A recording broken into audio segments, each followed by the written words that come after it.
আসসালামু আলাইকুম। সবাই কেমন আছেন? আশা করি সবাই অনেক ভালো আছেন। আমরা জানব জোহরের নামাজের উপকারিতা সম্পর্কে। প্রিয় ভাই ও বোনেরা, নামাজ হলো মুমিনের জীবনের শ্রেষ্ঠ সম্পদ।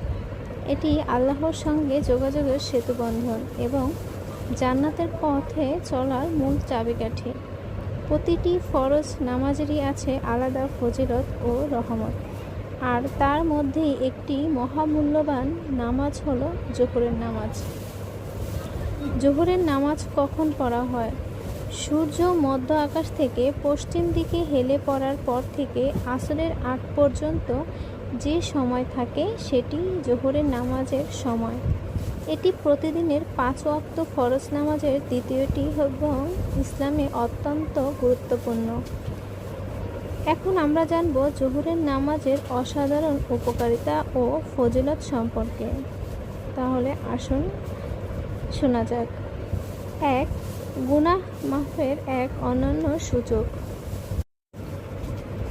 রাসূলুল্লাহ সাল্লাল্লাহু আলাইহি ওয়াসাল্লাম বলেছেন, 5 ওয়াক্ত নামাজ এক নামাজ থেকে পরবর্তী নামাজ পর্যন্ত, জুমা থেকে পরবর্তী জুমা পর্যন্ত এবং রমজান থেকে পরবর্তী রমজান পর্যন্ত এর মধ্যবর্তী গুনাহসমূহ মাফ হয়ে যায় যদি বড় গুনাহ থেকে বিরত থাকে। মুসলিম।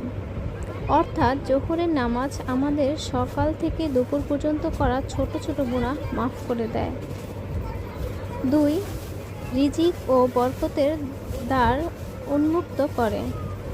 জোহরের নামাজ আদায় করলে আল্লাহ তাআলা জীবিকা সহজ করে দেন এবং জীবনের প্রতিটি কাজে বরকত দান করেন, কারণ দিনের এই সময়টিতেই মানুষ কর্মব্যস্ত থাকে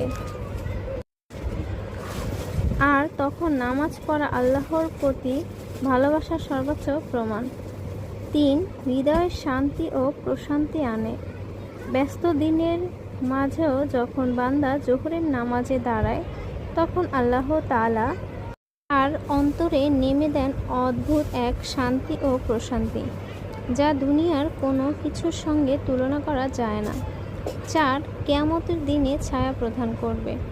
রাসূলুল্লাহ সাল্লাল্লাহু আলাইহি ওয়াসাল্লাম বলেছেন, যে ব্যক্তি উত্তপ্ত রোদের সময় অর্থাৎ জোহরের সময় নিয়মিত নামাজ আদায় করে, আল্লাহ কিয়ামতের দিনে তাকে তার আরশের ছায়ায় রাখবেন।